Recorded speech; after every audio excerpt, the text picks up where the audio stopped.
Hii ni chumvi ya mawe, nadhani wafugaji wengi mnaijua. Hii chumvi ya mawe inao umuhimu mkubwa sana kwenye ufugaji wa kuku.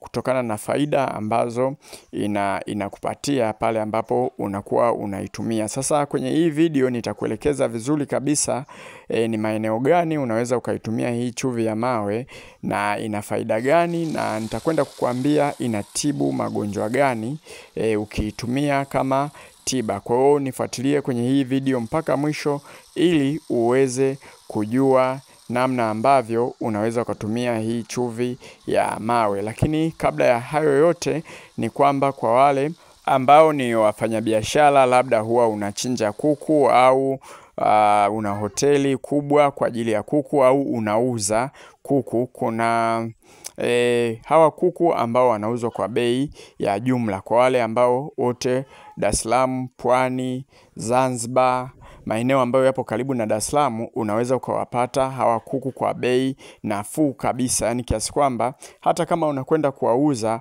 utapata faida nzuri kabisa. Kwa hiyo tupigie kwenye hiyo namba ili uweze kuwapata hawa. Hawa ni kuku wa kienyeji pure kabisa. Yani wale kuku wa kienyeji pure kabisa. Na ukitaka kumtambua kuku wa kienyeji pure, nyama yao huwaga inakuwaga ni ya njano. Nadhani unaona hapo kwenye picha. Kwa hiyo hawa kuku wapo Matetea kwa majogoo. Kama pia unahitaji kwa ajili ya kuwafuga ili wazaliane vizuri kabisa, utawapata. Kikubwa tupigie kwenye hiyo namba ambayo unaiona hapo juu kama unahitaji hii huduma, au unatutumia meseji WhatsApp, basi moja kwa moja tutakwenda kukuhudumia kwa uhakika zaidi. Sasa hii chumvi, eneo la kwanza kabisa ambalo inatumika mara nyingi chumvi ya mawe ni kwenye kuua vijidudu vile vimelea. Kama kuna banda labda ulipitia magonjwa mbalimbali, sasa ukawatoa wale kuku wote, unataka uje ulete kuku wengine, ila unahisi mle ndani labda kuna vimelea wa magonjwa, basi hii dawa utachukua hii chumvi ya mawe, utaichanganya kwenye maji, utaweka kwenye bomba, utaspray kwenye banda lako lote lile baada ya kulisafisha vizuri kabisa, na hapo utakuwa umeua vijidudu. Hii dawa inafanya kazi vizuri sana, kama vile ambavyo ungeweza kutumia hizi dawa za dukani ambazo tunatumia mara kwa mara. Kwa hiyo haina haja ya kwenda dukani kununua dawa kwa gharama kubwa. Unaweza kutumia hii chumvi ya mawe. Hakikisha umeikoroga yote imekaa vizuri kabisa, na kipimo chake kama unataka usafishie banda au mazingira yako ya eneo ambalo unafugia, shamba lako hilo, utachukua nusu utaweka kwenye maji lita 20. Najua lile dumu la kuspray mara nyingi huwaga linakuwaga na maji lita 20. Kwa hiyo utachukua hii chumvi, utaikoroga vizuri kabisa, utaspray yale maeneo ambayo unahisi kabisa kuna vimelea wa magonjwa. Na sio lazima liwe banda ambalo labda walikuwepo kuku baadaye wakaja wakaumwa.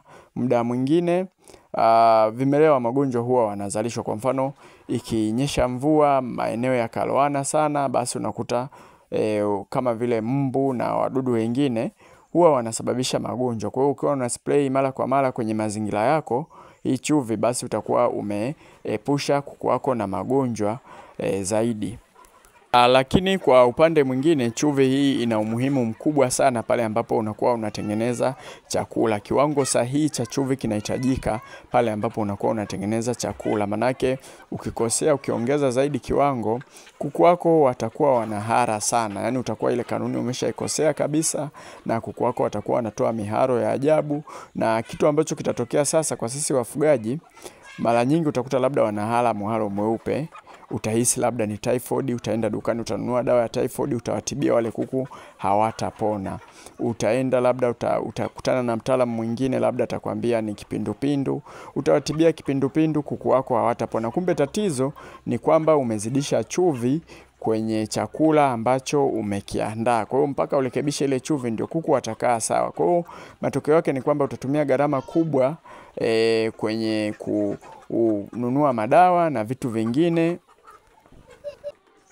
Lakini pia kama unatumia madawa mara nyingi sana, kuku huwa wanadumaa, lakini kama wanaharisha, wanapata matatizo kama hayo, utakuta kuku wako hawakui vizuri, na hivyo utakuwa umepotea kwenye ramani ya ufugaji. Ndio maana huwa tunashauri sana kiwango sahihi cha chumvi kinahitajika kwenye chakula.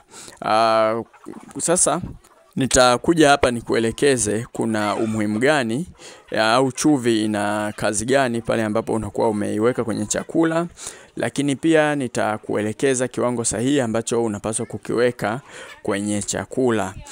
Nataka nikukumbushe kwamba sisi KingoFarm tunajihusisha pia na kutoa elimu ya ufugaji, kukuelekeza wewe mfugaji ambaye unanitazama hapa namna bora kabisa ambayo unaweza kuwafuga kuku wako. Manake tumegundua baadhi ya tafiti zetu tulizofanya, tumegundua kwamba wafugaji wengi wanapata hasara kwa sababu ya kukosa elimu. Usije ukafuga kuku kama huna elimu ya ufugaji wa kuku.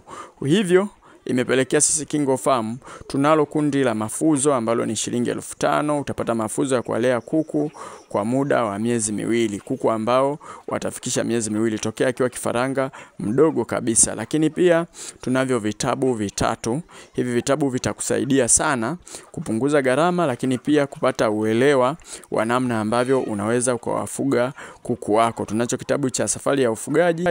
Hiki kitabu bwana, kama wewe ni mfugaji halafu huna hiki kitabu, basi ujue changamoto zako bado zitakuwa ni kubwa sana, kwa sababu kinaelekeza tokea hatua ya mwanzo kabisa ambapo unaweza ukamfuga kuku, lakini pia namna ambavyo unaweza ukawapatia chanjo kuku wako, ikiwemo chanjo ya ndui. Kuna changamoto kubwa sana, wafugaji wengi sana hawajui namna ambavyo wanaweza wakawapatia kuku wao chanjo ya ndui. Sasa kwenye hichi kitabu tumeelekeza kabisa, wewe mwenyewe utafanya. Kuna sehemu nimeshawahi kuona mfugaji anatoa shilingi 500 kumchoma ndui kuku mmoja. Kwa kama una kuku 100, maana yake utatoa shilingi 50,000. Lakini kwenye hichi kitabu tumeelekeza, na hiki kitabu kinauzwa shilingi 10,000.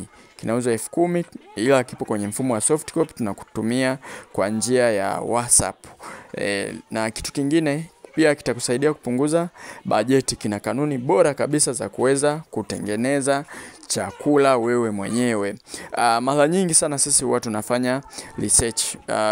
Uchunguzi ambao tumeufanya ni kwamba kama utatumia chakula cha dukani, kutokana na gharama zilivyo kubwa, kwa mwezi unao uwezo wa kutumia kama 6,000 hivi kwa kuku mmoja kwa ajili ya kumlisha chakula. Lakini ukichanganya kwenye hii kanuni, bajeti yake inaangukia kwenye 1,500 mpaka 2,000 hapo kwa kuku mmoja kwa mwezi. Kwa hiyo utakuwa umeokoa gharama kwa kiasi kikubwa sana. Na hivi vitabu vingine kama tiba za asili, kinazo tiba za asili, tena tunakuelekeza kabisa namna ambavyo unaweza ukatengeneza tiba wewe mwenyewe.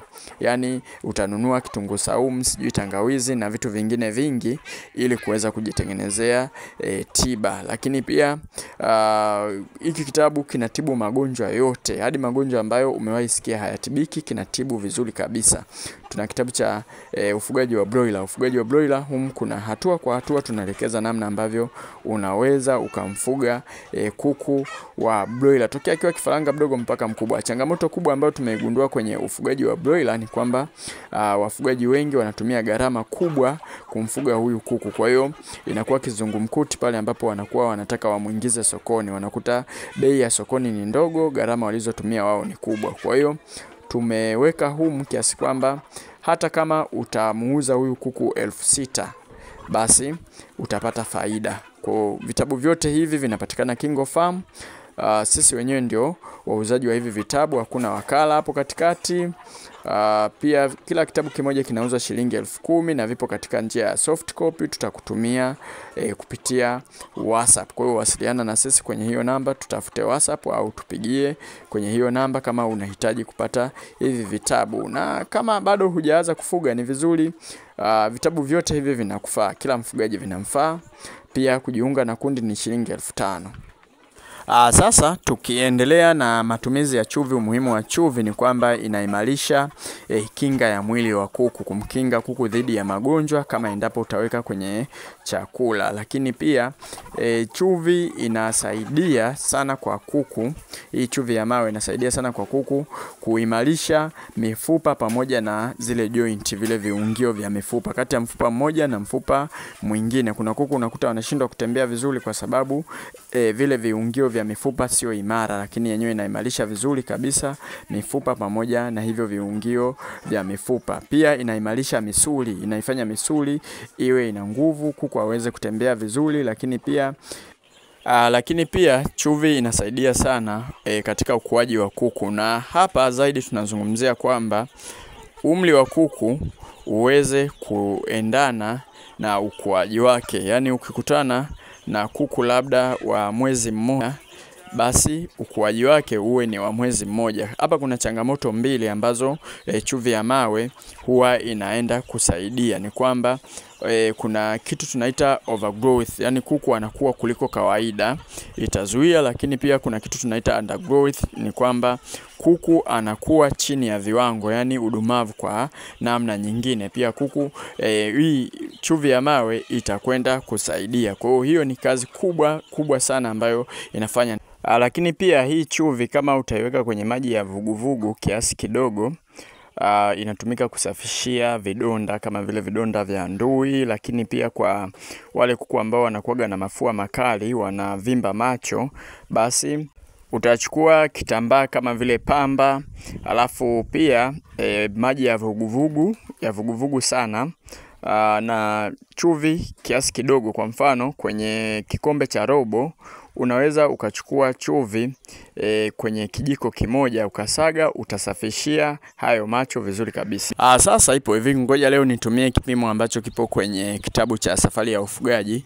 Pale kuna kanuni yetu ambayo tumeweka virutubisho mbalimbali, jumla vinakuwa ni kilo 176. Sasa kwenye kilo 176 tunaweka chumvi robo, yani gramu 250. Kwa hiyo na wewe utafanya mahesabu yako kama robo ya chumvi inakaa kwenye kilo 176. Je, wewe kilo zako hizo ambazo unataka uchanganyie chumvi itahitaji chumvi kiasi gani? Kwa hiyo ufanya mahesabu wewe mwenyewe, usinipigie simu. Au unaweza ukapata kitabu chetu hiki ili uweze kupata vipimo vingine vya vitu